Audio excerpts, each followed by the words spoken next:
Welcome back, everyone. It's time for episode 26 of the Horns Up Podcast, your weekly catch-up on all things metal. I am your host, Dan Kaplan, coming to you, as always, from Brooklyn. With me, coming to us live from Portsmouth, New Hampshire, the sky is his, my good friend and co-host, Corey Butterworth. Corey, how's it going? It's a really shitty sky. I'm not going to lie. It's all rainy and miserable. I'm sensing a pattern here. It was really crappy and miserable the last time we recorded, was it not? Yeah, probably.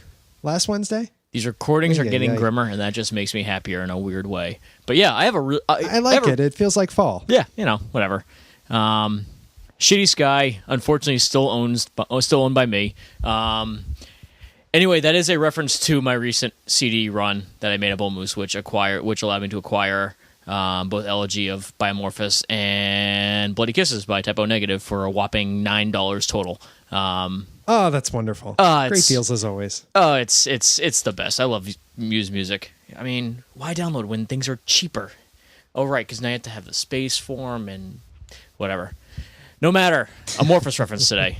Not a bad thing. Yes, always a good thing. So other than that, what's been going on? What's happening up north? Yeah, I don't know. Stuff and things. Was that stuff and things, or stuff and things like you're stuffing things? Things. Things would be the adequate term. We can take it either which way. Is really messed up. No, I actually haven't honestly been around all that much, which I'll get into later. Past weekend I had some adventures, up north, which was pretty cool. So, just back in the normal swing of things for the week. It's been shitty out, and got some good stuff coming up next weekend as well. So I just really want to get through the week, which is pretty much the case every time we record. What about your end? I know things have been hectic. I know we'll get into it later. But what's going on down there? I've been having some urban adventures, we'll say. Yes. I will disclose this in the Horns Up section because I'm quite happy about it. I don't want to do any spoilers right now, but good things are afoot. That's for sure. But yeah. Other than that, it's raining out. Things are good. I guess. Can't complain. I guess because I'm not going to talk about it later. At least we should probably at least revel in the successful last 2 days of Champions League football. That we both experienced. Me not without a bit of a heart attack today. Right. Arsenal coming behind at the last possible minute to snatch victory from the jaws of defeat against Anderlecht. Why not? Yeah, before that, Bayern sure did stuff. they did a couple things. They did a few things. They did 7 of few things. Bayern, of course, beat AS Roma. Was it 7-1? 7-2? 7-1. It was 5-0 at halftime, and it was an away game.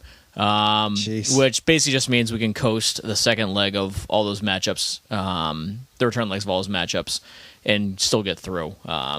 Which, whatever. The teams, I was a little worried about the team going into the season. Obviously, I've been spoiled the last 2 years, really, especially 2013. And they were a little shaky, but it seems like they're starting to kind of figure it out, even despite the injuries. So we'll see what happens. I mean, I think Real's still the best team in the world right now, and basically just bitch slapping Liverpool at Anfield today kind of only further emphasized that. But we'll see what happens. Well, yeah, because Liverpool can't play defense, and a team like Real is going to expose them. But I was actually talking about this at work today. The thing about Liverpool is they had a really, really great upfront attack last year, which helped overlook some maybe less than phenomenal back lines. Unfortunately, they are now also horrendous up front. So when mediocrity is all the way around, you're not going to have a ton of success. It's not a good combo. Nah. It's not a good combo. But yeah, so there is your daily dose of sports, or your weekly dose of sports, I guess. I do know how frequently we do this. I just can't words It only tonight. feels like every day. So you guys will notice, if you listen to the full episode tonight, we're going to streamline a little bit going forward. Retrospectives is now moving weekly to Wednesdays on the blog. We're saying goodbye to Stage Dive because they were a pain in the ass to write, and none of y'all responded to them anyway. I'm out of Not ideas. blaming you. I'm out of ideas. Not blaming you because our ideas weren't always the best, but we're trying to switch some things around. So retrospectives are no more on the podcast. Check them out, hornsupmetalshow.com every Wednesday. Well, I was just going to say, the best part about retrospectives now is that you guys can actually listen to the fucking things. Exactly. We were including them in the dump, but then the dump stopped happening too. After like 2 weeks. Yeah, exactly. Yeah. So again, all in the name of streamlining the podcast, streamlining the blog, making it an overall better experience for you guys. So yeah, let us jump right into this newly streamlined podcast. Let's get into some headlines this week. Starting off with, I'm going to get the bad news out of the way and close with some good news. Starting off, we had some pretty miserable sales figures released from Billboard Magazine this week. There was a feature article talking about the lag in music sales this year. Not a single album released in 2014 has gone platinum, folks. By comparison, 2013 had 5 platinum albums by this point, led by Justin Timberlake's 2020 experience. In fact, looking at it this year, the top 3 selling albums, the Frozen soundtrack, Beyonce's self-titled album, and Lord's Pure Heroin, were all released in 2013. Translation: nothing we didn't know already. The music industry is fucked. You have to wonder if Lord's going to get a little bit of a boost, take her up over 1 million this year from the Randy Marsh storyline we've seen on South Park this season.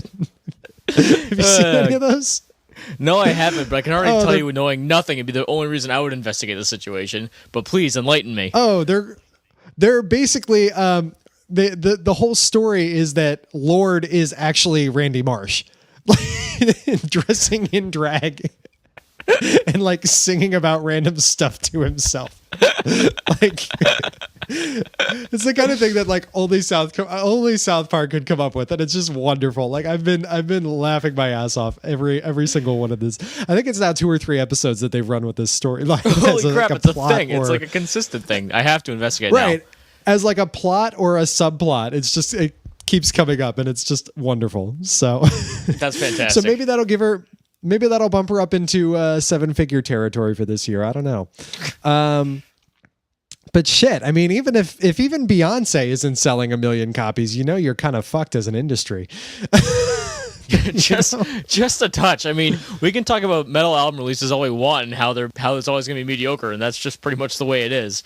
But yeah, if that's not cracking, 7 figures, I mean, whatever. It's just there's so many better, easier, faster ways to get music now, and cheaper, really. Again, nobody's surprised. Everybody saw this coming.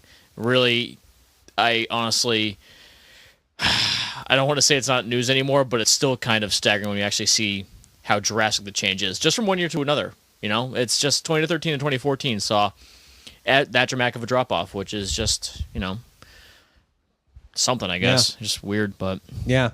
Well, and I want to give a shout out to Chuck and Godless and Vince, actually, from Metal Sucks for their angle on this. They, of course, talked about this in their podcast this week. The Metal Sucks podcast. If y'all don't check it out, you should. But I think it was Vince made the angle that the fact that even with these declining sales, you still see the top tier of commercial metal bands. Yeah. The Volbeats, the Lamb of Gods, etc. For better or for worse, Five Finger Death Punch. But when these guys can still move 200 to 300,000 copies of an album, I mean, that's pretty cool when Beyonce's only selling 700,000. No, it is. It's good. It's good things for the genre from like a relative standing in comparison to other genres, in the sense that it has its following and it has its its network, and they're doing well, and a broader range of people are enjoying the music. But album sales are still fucking shitty. So on a relative basis, it's definitely a good thing.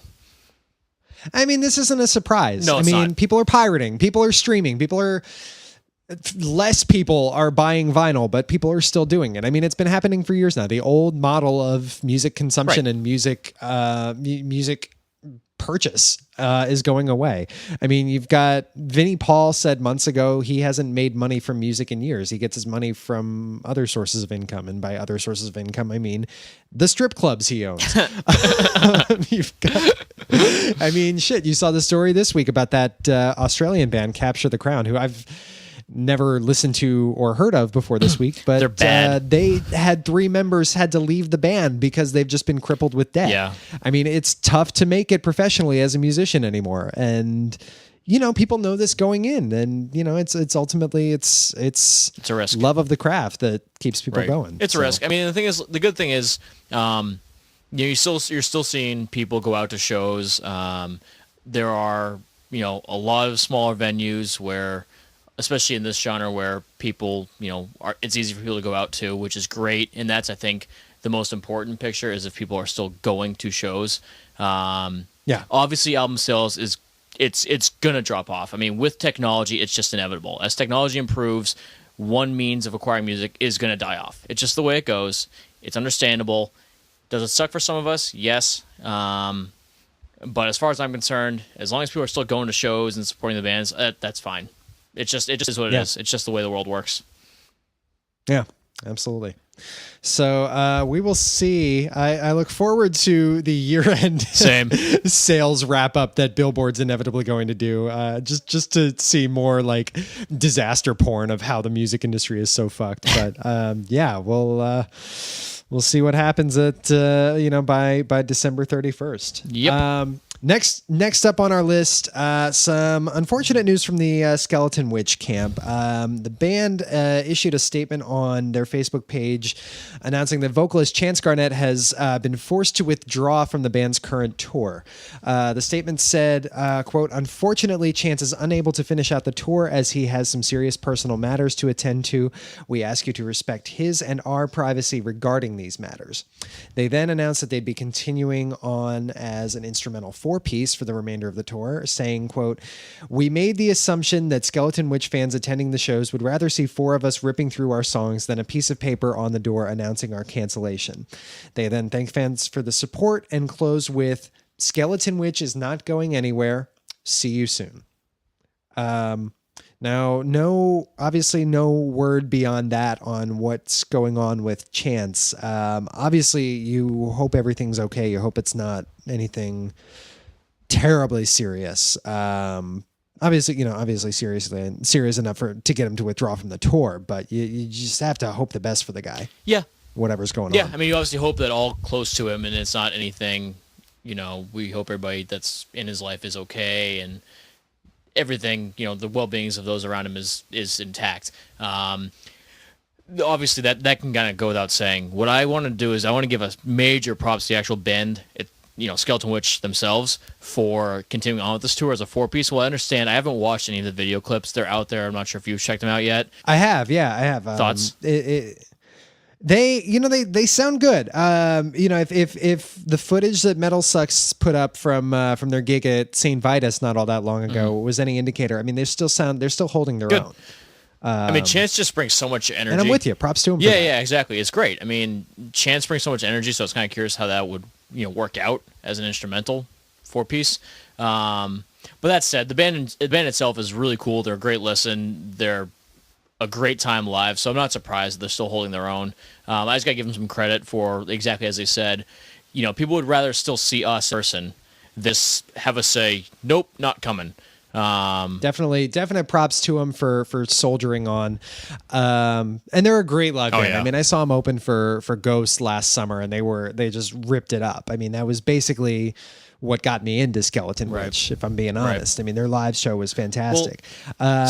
And they sounded like they're doing okay without him, but they're better when he's there. And you hope that everything resolves itself. Right. I mean, and the same goes for me too. I mean, I saw these guys. I didn't really know anything about them. I mean, you had mentioned them before, but I hadn't really gone into them until I saw them. It was actually the start of this year when they opened for Enslaved in Amon Amarth, and same idea. Nice. I had Enslaved was great, but too short of a set. But either way, it was a great show.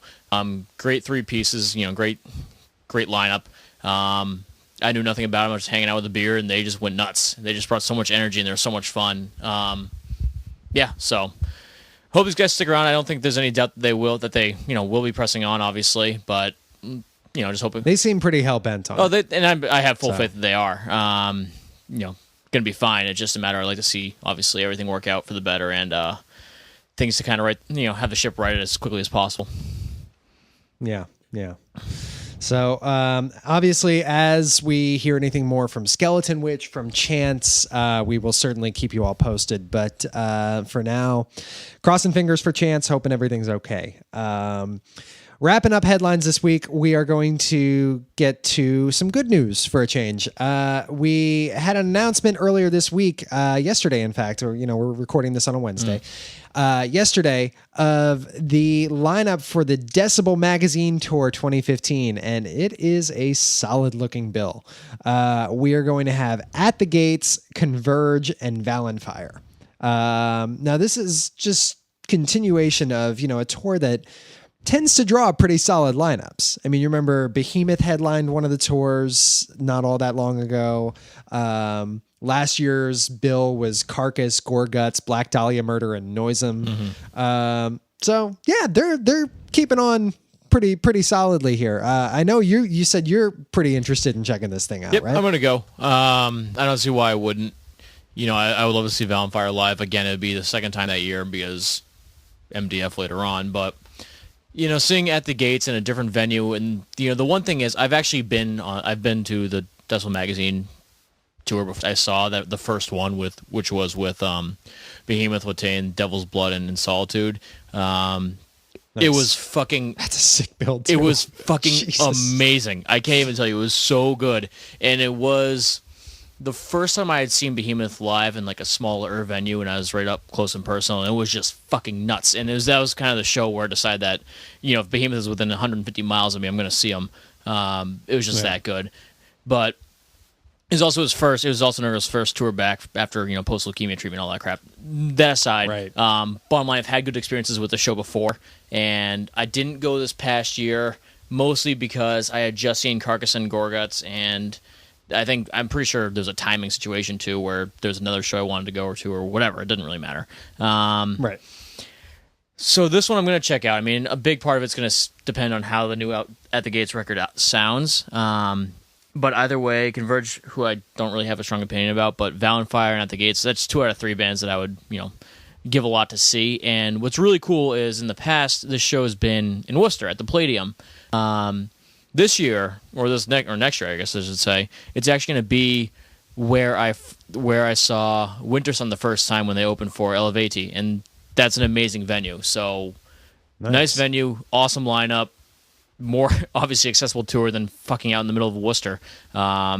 Yeah, that equals definitely. Me going. So I'm pretty excited. And you about get it on a Friday too. Yeah. I'm looking at these dates. The last 3 dates of this tour are Boston on a Friday, Philly on a Saturday, and then New York on a Sunday.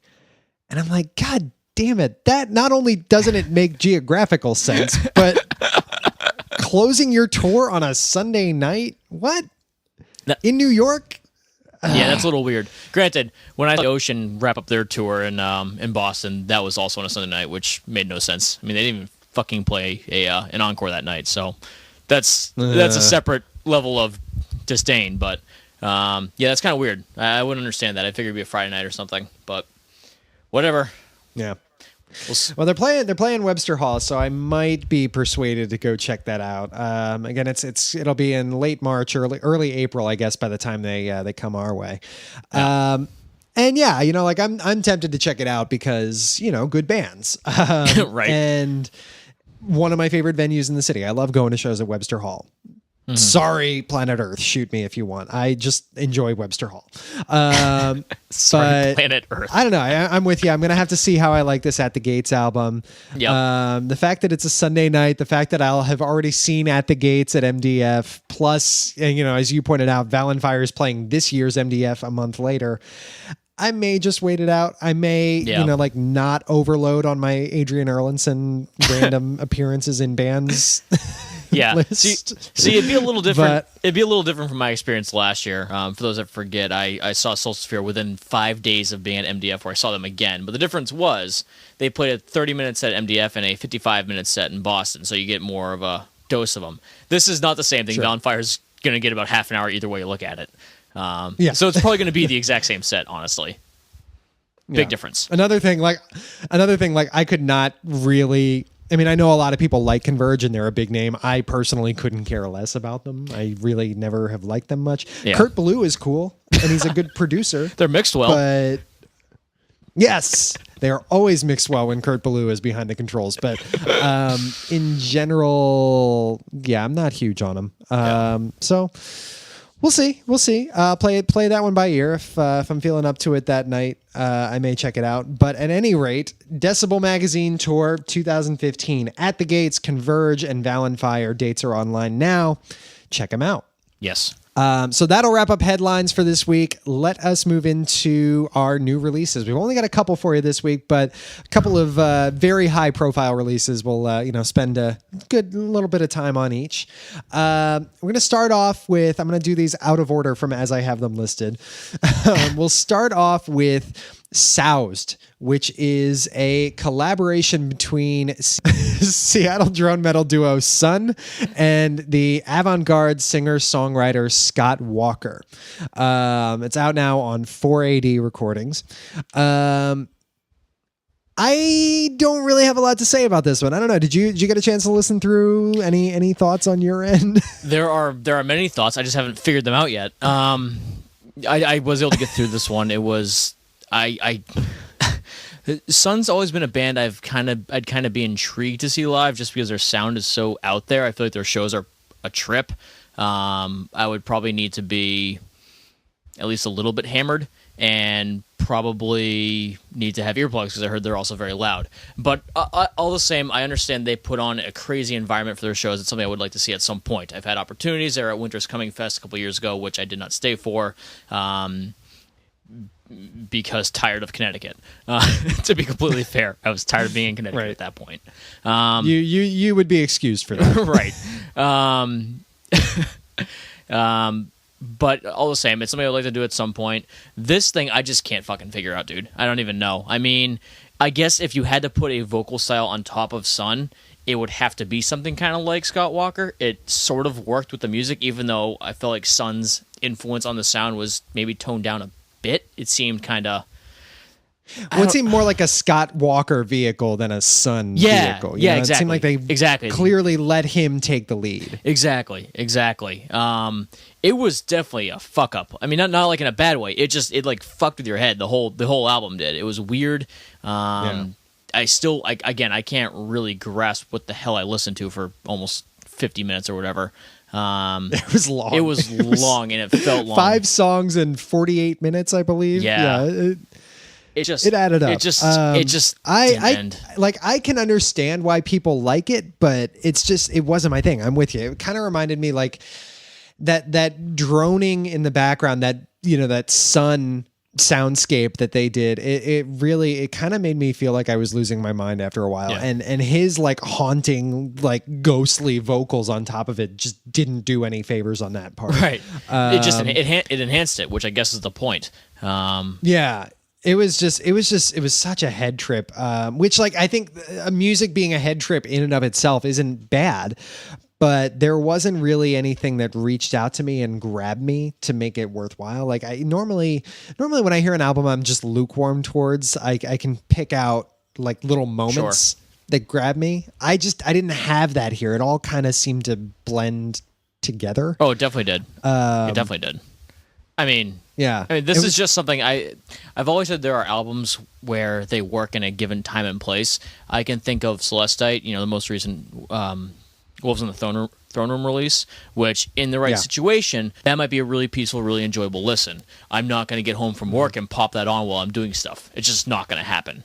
Right. This kind of falls in that category. I mean, this might be kind of cool to see if you're looking for a weird experience, seeing this performed live with like the ambience and the atmosphere and everything else that goes with it and the darkness. Yeah, that might be kind of cool. But as a standalone album, it's kind of just, I don't know. It's tough. I mean, it takes effort to listen to. It fucks with your mind. Very jarring. It was. It was jarring in the same way, obviously not as bad, but in the same way that Lulu was jarring, right? A couple years ago, it was that was jarring, but also made me sad inside. So there's that. Yeah, yeah. I mean, this is weird enough to make and I love Swans, but Swans are weird. They're experimental. Yeah, this kind of makes them seem like normal to me. This makes them seem positively listenable. It's just right. Very, very strange stuff. I mean, I don't get me wrong, folks. I do admire the product on both parts, but I mean, if I'm being honest, this really, I mean, Sows just really isn't something I'm going to go back and re-listen to. Yep. Maybe, as you said, maybe in its right time and place, if they do a tour for it, I think that could be a very interesting live experience. Well, I won't even say show. I'll just say experience. Yeah. Really. But overall, I can't say I'll be going back to this one just for, popping it up on the Spotify anytime again. Right. Exactly. And that's what I mean, though. Just to clarify, when I say it takes effort to listen to, I don't mean it's bad and it's painful because of how atrocious musicianship is. It just takes effort because of what it does to you mentally. That's more of what I'm getting at, and that's why it's just a tough standalone album. But that being said, I don't know. I thought it's a cool sound. It just like we talked about, right time and place. That's all. Yeah. So again, it's called Soused. It is a collaboration between Sun and Scott Walker. Out now on 4AD on Spotify. You guys know what to do. Check it out if you are interested. Next up, we've been waiting a little while for this one. We've been teased for this one for quite some time now. Has it all been worth it? I don't know. We're going to talk about Slipknot's Point 5, The Gray Chapter, which, as you'll recall from our quickies, from our blog post, comes on the heels of months of random album trailers, random lineup announcements or non-lineup announcements, mysterious new members being added to the band, drama between band members. I mean, there is literally any issue that could possibly go on in the Slipknot camp leading up to this thing has happened over the past few months. And now we're here. We have Point 5, The Gray Chapter. What do you think? What would you take away from this one? I'm going to say something. I'll explain what I'm going to say, and then I'll retract what I said. It immediately gets a 5 out of 5. Immediately. Why? Because over the next 2 weeks of my life, there will be no fucking articles about the next workings of the Gray Chapter. Period. No more. They're gone. No more in the quickies. Yes. None of that shit. You get a 5 out of 5 for voiding or just being void from my life. That said, I would agree. That said, it's been annoying. It really has. I'm tired of every day there's like some new freaking goings on in the disaster that is Slipknot in the studio. Whatever. That said, honestly, I didn't mind it that much. I will say at about, an hour and 15 minutes, it's probably inevitable I'm going to pick some stuff. Yeah, it's inevitable I'm going to pick out some stuff I like. It's just the way it's going to work. With that much music, there are going to be pieces I don't hate. Law of averages. Right, exactly. Hey, that's Slipknot's new technique. I mean, we're not that good, but if we just write long enough, somebody will like something. But at that rate, there's also going to be stuff I don't like. Just going through, they've obviously released a negative one a while ago, which I fucking hate. Yes. To counter that, they released a Devil and I, which I don't mind. I don't. I think parts of it are cool. I actually really grew to like the Devil and I. That's just me. But honestly, start to finish, I enjoyed this album more towards the end. Just the songs that kind of stuck out to me were Goodbye, Nomadic, the one that kills the least. Then I stopped caring for a while. Then I kind of cared a little bit more with If Rain Is What You Want and Override. When we finally started to get some cool guitar solos and some cool tones, that's when I really had my interest peaked. Too few and far between, though. Yeah. I was looking at it, and right off the bat, I mean, given all that's happened to the band in the last, 6 years since they released All Hope Is Gone? I believe so, yeah. Yeah. We were sophomores. We were in Del Plain Hall, and I remember listening to it and being like, oh, this is neat. Yes. Yep. But obviously a lot of shit's gone down for them. I mean, Paul Gray, the bass player died. Joey Jordison left the band kind of acrimoniously. So you're right off the bat, you're expecting a darker palette. And, like from the beginning, from 19, the intro song, they deliver that. You get into stuff like Sarcastrophe. Hey, made up words. Sarcastrophe and AOV. I mean, they're real punishing. And initially, like right off the bat, the album is pretty safely like not in it avoids being in the, like return to nu metal category that we were kind of afraid of after hearing the negative one. The Devil and I mean, as you pointed out, I have really grown to like it. I had it stuck in my head for quite some time now. Mm-hmm. It's a problem. You get some good, like catchy melodic choruses. I'm thinking Kill Pop, AOV. Mm-hmm. And through about the halfway point, actually, no, through beyond that, cause as you pointed out, Goodbye is really, really solid. That's like the first noticeable tribute to Gray. Through Goodbye and Nomadic, this album was a lot better than I anticipated. That was my highlight, those two tracks. I thought they were great. Yeah. Yeah. But then later on, again, and it falls victim to being too long, you get into Custer. And there's the shamelessly nu metal sound we were worried about. I mean, what a stupid song this is. Like, there's an actual lyric in there that goes, cut me up and fuck me up. Like, really, guys? You're in your 40s now. Like, what are you doing? This is not 1999 anymore. Come on. As you pointed out, the negative one, I mean, it sounds like it was left over from Iowa, which is not a good look for you guys in 2014. I mean, I don't know. I'm with you. I think it ends on a better note. I liked If Rain Is What You Want. Not really the kind of song I expected to be in Slipknot's wheelhouse, but it was solid. Yeah.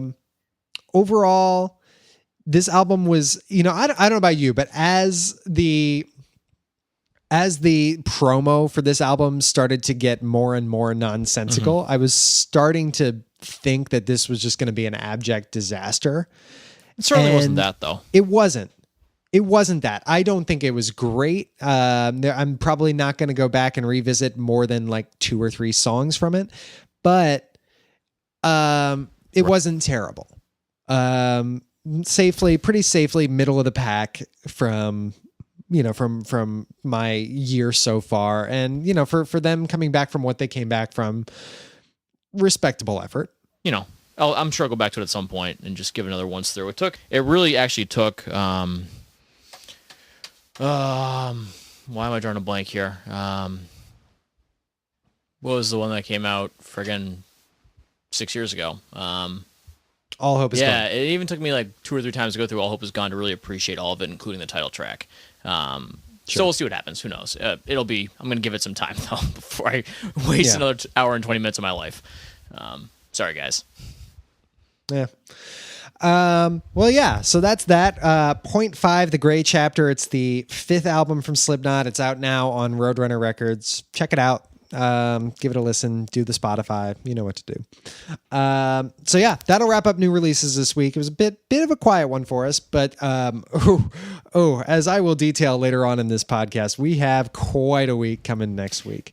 So that'll make up for it. Anyway, as I mentioned before, we are no longer doing retrospectives in the podcast. So let's move into Horns Up and Horns Down. Corey, start us off. What's been making you happy this week? What is your Horns Up? Yeah, so this past Saturday, I finally did something I've been trying to do for a while. And, obviously I live close enough to the White Mountains, within an hour of some of the southern peaks or whatever. There's a lot of mountain-based activities within, a quick enough drive. Understandable. Right. Mountains have things to do. And one of the things I wanted to do was, it gets some 50-50 feedback, but I wanted to do some zip lining up in the mountains because crazy epic views and just flying very, very quickly, very high above the ground on a wire. Why not? A little bit of an adrenaline rush. And the one I wanted to do was up in the presidential range by Mount Washington at Bretton Woods, which was, the aptly named Bretton Woods Campy Tour. Right.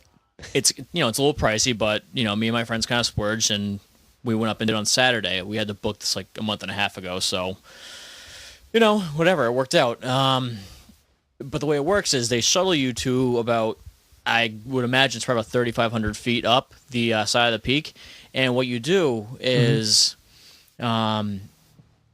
you climb your way to a platform in one of the trees, one of the hemlocks along the side of the mountain, and there's just wires that kind of go back and forth, zigzagging down the mountain, like across this valley, because the Whites, and mountains in general, where obviously water runs down, where streams run down the side of it, it carves out, valleys and,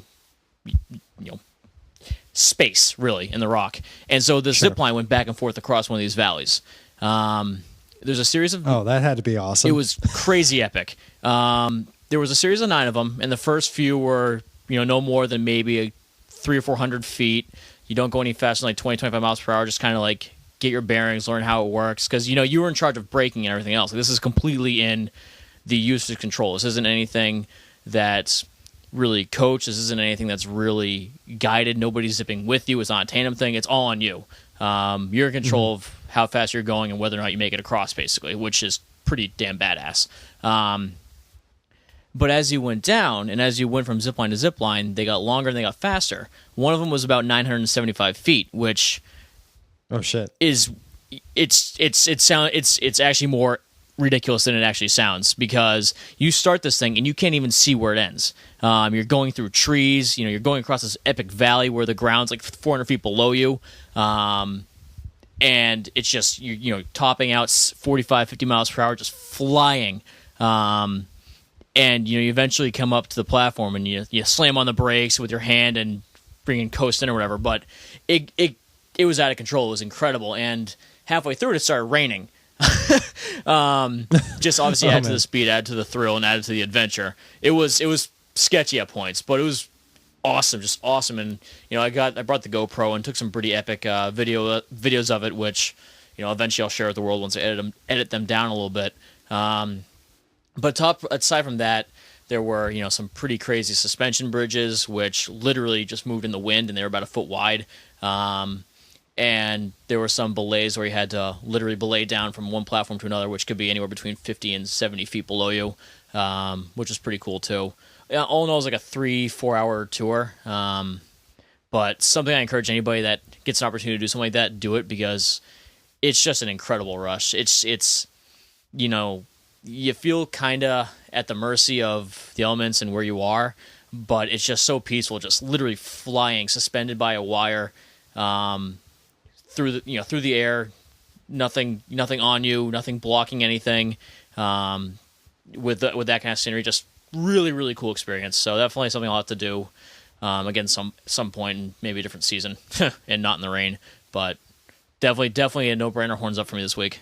Oh man, we should next time I do New Hampshire, we should do that. I haven't been ziplining and I think it's probably been since like Cub Scout camp when I was a kid. But that shit's a lot of fun. So it is. And after you describing it, I'm like even more interested now. Right. I mean, this is like different too, because I went with one of the guys I went with was one of my roommates, Adam, who had been ziplining before, and more basic stuff, a little bit of fun, it's fun, back and forth. It's pretty quick, hit or miss, or not hit or miss, but, one after the other, a quick hitter kind of thing. This was completely different. Like, these zips were literally, minutes long. I mean, you were out there, and it just completely exposed for significant durations of time, and it was just quite the trip. So yeah, one of these Alpha Sigma Satan reunions, we'll have to schedule something around that, because that'd be pretty cool, either here or anywhere, because they're not just here. But can you imagine Kevin on a zip line? Jesus Christ! I feel like if there's one person that didn't know how to brake or couldn't figure out how to brake at the wrong time, and they went careening into a tree, it'd probably be him. Now this has to happen.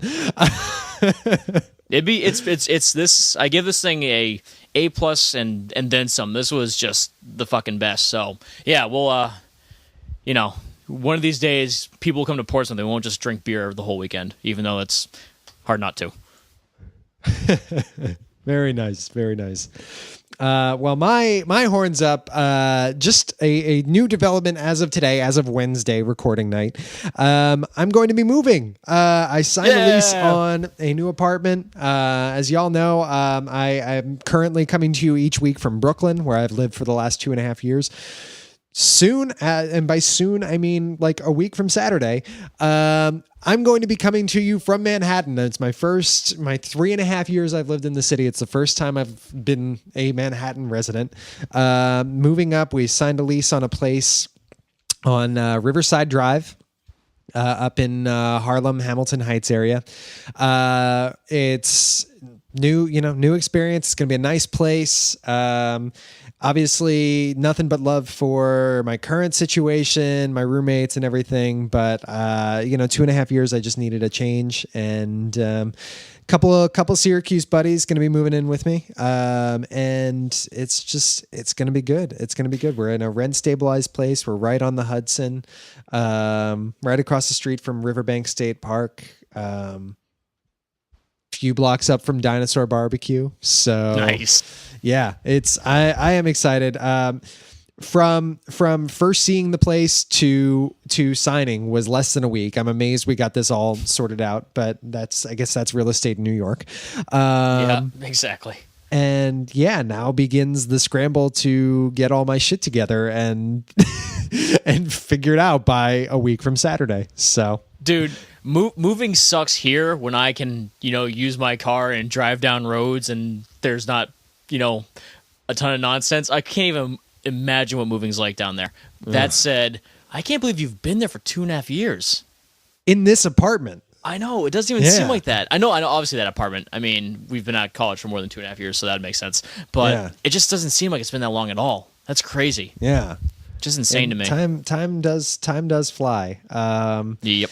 And yeah, it's funny you mentioned that. I actually had a friend of mine was telling me one time when she moved house. She lives here in the city as well, and she got Uber gift certificates for her birthday, and basically just called an Uber van and packed all her shit in the Uber van, loaded it up, took it to her new location, used the gift card. I think she I don't think the gift card covered all of it, but I think she was out like $20 for moving all this shit. So I'm just like, that could be an idea. Although I have a lot of big stuff I'm moving. I'm moving a bookcase and a couple TVs and stuff. So, I'm going to want a proper moving truck, I think. Probably. Yeah, that probably makes sense. Yeah. You have stuff. You're going to need it. But I got stuff and things. Stuffing things. Not, and I am not stuffing those things. So, never stuffed a desk? I want to take care of them. But yeah, that ultimately that is my horns up. Found a new place, signed on it. It's exciting couple of weeks, but yeah, I'm looking forward to it. So now let's do the flip side. Let's do our horns down. Now your horns down, your item of piss offage this week is one that I've heard rumblings about, but I will admit I'm very ignorant of. I am not associated with this particular culture. I mean, I involve myself in it to a degree, but not enough to have real firsthand experience with this. Why don't you talk to us about Gamergate? I would love to, and you forgive me, it will be a little all over the place because I am still familiarizing myself with the situation. Much like you, I spend very little to none of my time dealing with video games whatsoever. It's just not really a part of my routine. I understand that's a huge part of society and how people choose to spend time, which is cool. Everybody's got their hobbies, just not mine. So this is actually something I wasn't even completely unaware of until today at work. Somebody brought it to my attention. And after doing a little bit of research, I realized it's pretty much the fucking stupidest thing on the face of the goddamn planet. So what is it? What is it? Fill me in here. Let's talk about what I actually know. So this whole thing started when I guess this game developer Zoe Quinn, she broke up with her boyfriend, and he posted a bunch of allegations against her on his blog. or his site or whatever, basically saying she cheated on him with this guy from this other publishing company or whatever, and it just caused a shitstorm of negative feedback towards her. Whether his statements are true, valid, whatever, nobody, who knows, like, it doesn't even really matter, I guess, at this point. Sure. That said, that caused a lot of threats. It caused a lot of, and when I mean threats, I mean like really fucked up shit. Like, we're talking, right. Rape threats, murder threats, exposing her online, everything. From fellow gamers, or what's that? From fellow gamers, or yeah, from gamers. Okay. From gamers just in tune with this. Threats of rape, hacking attempts, one death threat. She ended up staying with friends out of fear because she could easily be tracked back to her home. For a month, the internet and these gamers and these people that had sided with her ex-boyfriend apparently spread her information all over the internet, hacking anybody that was suspected of being tied to her or friends with her. They called her dad, telling him that she was a whore, and sent basically nude pics of her to colleagues and everything, which is just beyond fucked up. Jesus. Yeah, and what made this whole thing escalate even further is, obviously there are women that want to make the female presence in gaming bigger. One of them is Anita Sarkeesian, or however it's pronounced or whatever. She was going to speak at a school just about this kind of stuff and how women can be successful game developers, that kind of thing. And these fucking gamers threatened a bigger school shooting than ever before. Columbine, anything, you name it. And I'm just sitting here reading about this stuff, and I just can't believe how fucked up people are. I mean, this is literally turning into a hate crime. These gamers against these female gamers is literally turning into a hate group, which just makes no sense to me in 2014. It's just like, how fucked up. I mean, it's just this misogynistic, sexist, fucking hate group of idiocy, really. Well, and I realize that obviously that the people perpetuating these kinds of things are obviously just a very small subsect of the overall gaming population. But it's obviously, if gamers, I mean, and you've seen this from larger portions of the population, gamers saying that they should have a place at the table, they should be like mainstream pop culture, that they're like normal now, like that the classic like nerd image of the gamer has been shed.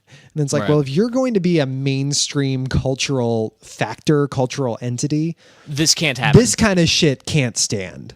Otherwise you'll go right back to where you were and probably be even worse off than before. No, obviously. Now, unfortunately, you're in the media's limelight, and it's for shit.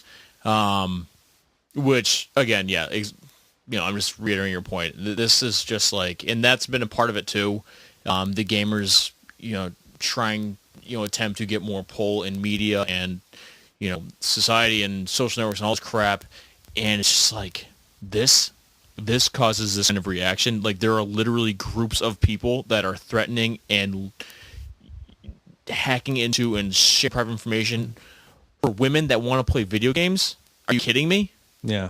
Give me a fucking break. I always knew there was a reason I preferred single player games. Yeah, man. We do this because we hate society. You didn't know that yet? Yeah. I don't know. I mean, I've never, like, and granted, I'm a guy, so like I haven't had this kind of issue. Right.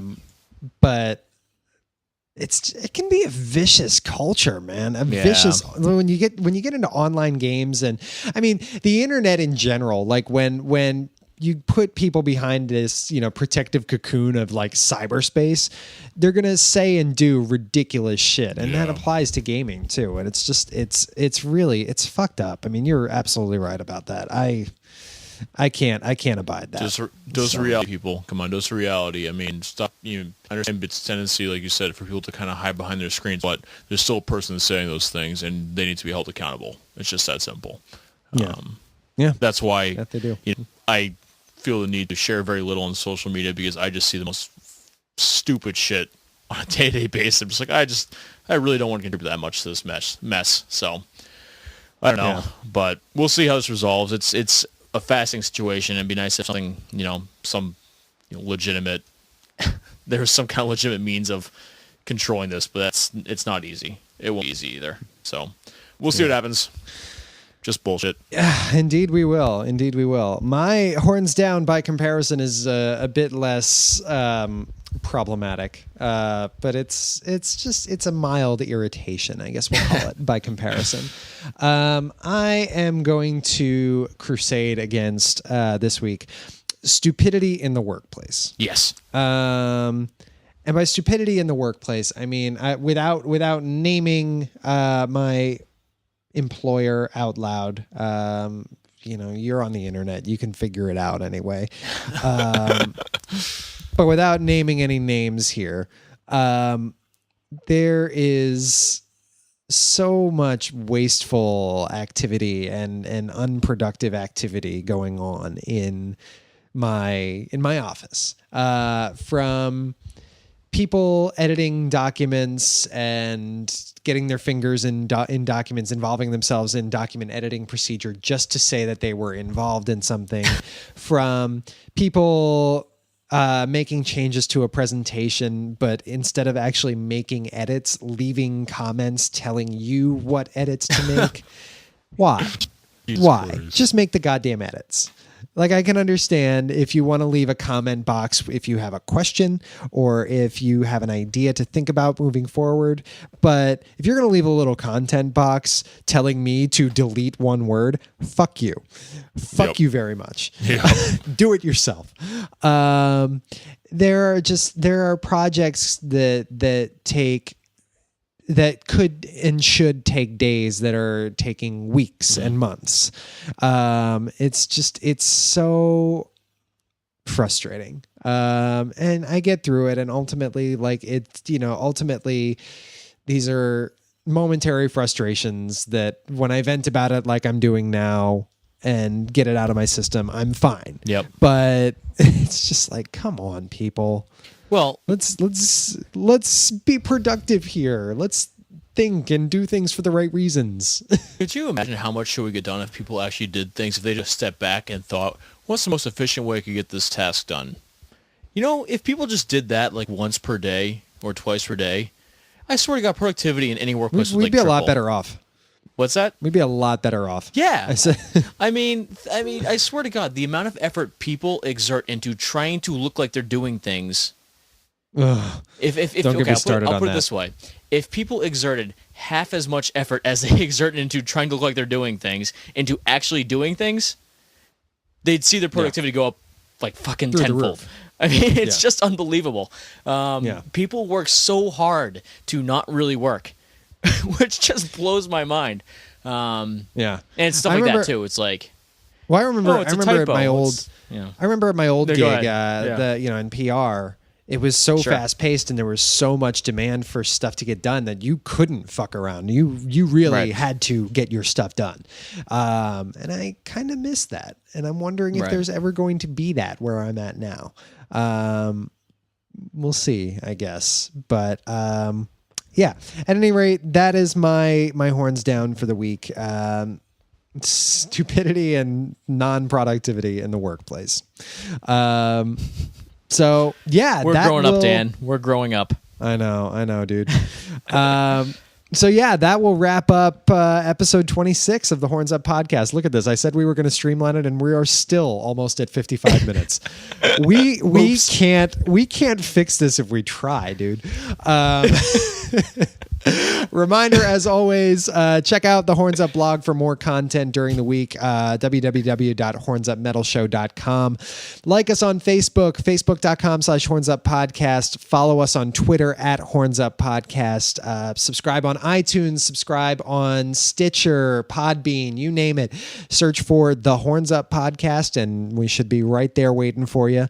And as I mentioned before, you will want to check back next week, episode 27. We have a big new music week and maybe even a special guest host if he can, navigate the complex computer system. Shit together. We may be bringing Kevin Davis back on next Love week. you. So you'll want to check that out. Wait. Obviously, we'll be here same time, same place.